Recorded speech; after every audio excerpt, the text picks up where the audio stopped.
Kali ini kita akan belajar bab 1 tentang pameran seni rupa dan sekaligus bab 2 kritik seni rupa. Pengertian pameran seni rupa yaitu suatu kegiatan penyajian karya seni rupa untuk dikomunikasikan sehingga bisa diapresiasi oleh masyarakat luas.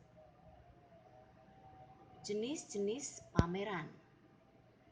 Yang pertama adalah pameran homogen, yaitu pameran yang diselenggarakan hanya dengan menyelenggarakan satu jenis karya seni rupa. Yang kedua, pameran heterogen, yaitu pameran yang menyajikan beberapa jenis karya seni rupa.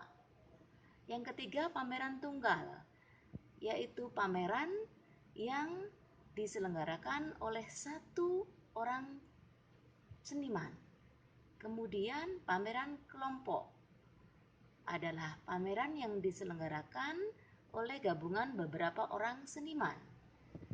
Kemudian pameran tetap atau permanen, yaitu pameran seni rupa yang diselenggarakan secara terbuka, tetap, dan terus-menerus. Terakhir, pameran rutin, yaitu pameran seni rupa yang diselenggarakan pada periode tertentu secara tetap dan berkelanjutan. Misalnya adalah pameran yang dilakukan setiap akhir semester. Kemudian manfaat pameran. Yang pertama adalah menumbuhkan dan menambah kemampuan apresiasi bagi siswa.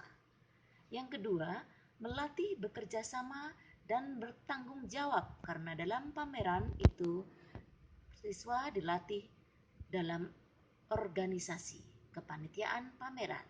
Yang ketiga, untuk menumbuhkan motivasi dan apresiasi siswa. Yang keempat, menghilangkan rasa stres dan jenuh dari rutinitas sehari-hari. Yang kelima adalah untuk dijadikan sebagai sarana promosi. Fungsi pameran. Sarana edukasi, yaitu pameran bisa mendidik siswa untuk mengetahui pentingnya pengalaman batin yang berguna untuk keseimbangan akal dan pikiran manusia. Yang kedua, sebagai sarana apresiasi, pameran bisa dijadikan sarana untuk mengeluarkan ide gagasan pencipta yang kemudian para pengunjung memberikan apresiasi atau tanggapan. Yang ketiga, sarana rekreasi.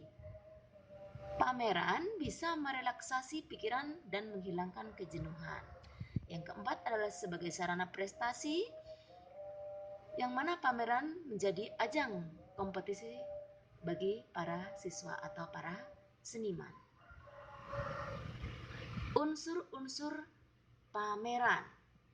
Yang pertama adalah karya seni. Jelas, karya seni rupa yang akan dipamerkan adalah sebagai salah satu unsur dari pameran.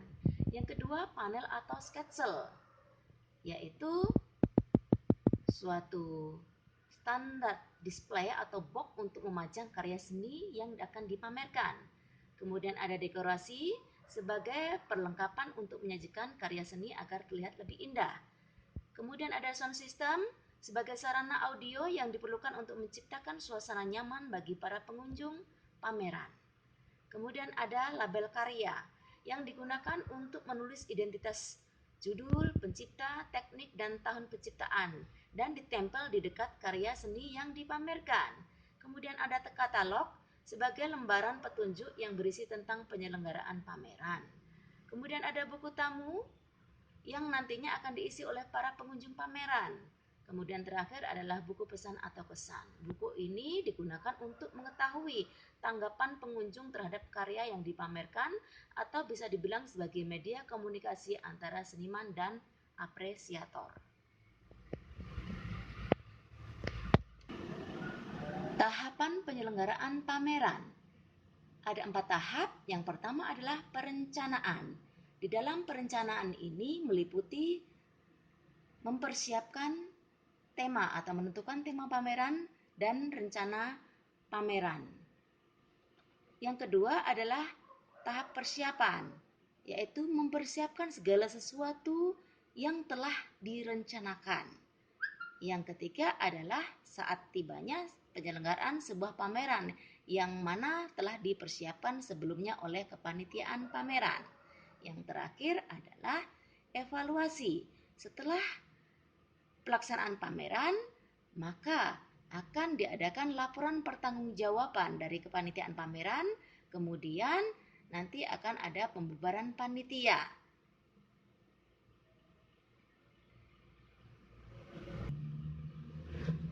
Bab selanjutnya adalah tentang kritik seni rupa. Pengertian dari kritik seni rupa merupakan suatu kegiatan menanggapi karya seni rupa untuk mendapatkan atau menunjukkan kelebihan dan kekurangan pada suatu karya seni itu sendiri.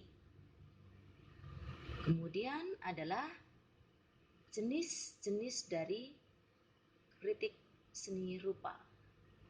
Yang pertama adalah kritik populer. Jenis kritik ini adalah kritik yang dihasilkan oleh para kritikus yang tidak ahli, terutama jika dilihat dari aspek profesionalisme kritik seni, yaitu kritik yang bersifat umum. Yang kedua adalah kritik pedagogis, yaitu kritik yang diterapkan dalam suatu kegiatan proses belajar mengajar di lembaga pendidikan kesenian. Jenis kritik ini dikembangkan oleh guru kesenian. Yang ketiga adalah kritik jurnalis, yaitu kritik yang disampaikan atau dimuat dalam media massa, seperti surat kabar.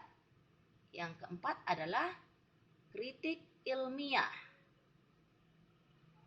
Kritik ilmiah atau juga akademi ini melakukan pengkajian pada nilai seni secara luas, mendalam, secara detil, sistematis, baik di dalam menganalisis atau juga mengkaji dari sebuah karya seni. Tahapan dari kritik seni rupa. Yang pertama adalah deskripsi.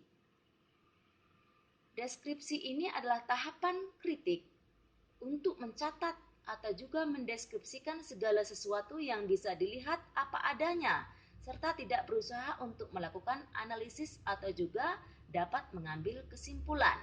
Yang kedua adalah analisis formal, yang merupakan tahapan kritik karya seni rupa untuk bisa menelusuri suatu karya seni berdasarkan struktur formal atau unsur-unsur pembentuk karya seni rupa. Yang ketiga adalah tahap interpretasi, yang merupakan tahapan penafsiran makna suatu karya seni rupa yang akan mencakup tema yang akan digarap ataupun simbol yang dihadirkan maupun masalah yang dikedepankan. Yang terakhir, evaluasi atau penilaian. Pada tahap ini merupakan tahapan kritik dalam menentukan kualitas karya seni. Apabila kita bandingkan dengan karya lain, maka karya seni ini memiliki kelebihan dan kekurangan. Dalam tahap evaluasi inilah inti dari sebuah kritik. Demikian tadi materi pembelajaran kita pada hari ini. Untuk tugasnya ada di dalam deskripsi di bawah video berikut ini. Semoga kita bisa belajar dengan baik dan bermanfaat. Selamat mengerjakan. Terima kasih. Assalamualaikum warahmatullahi wabarakatuh.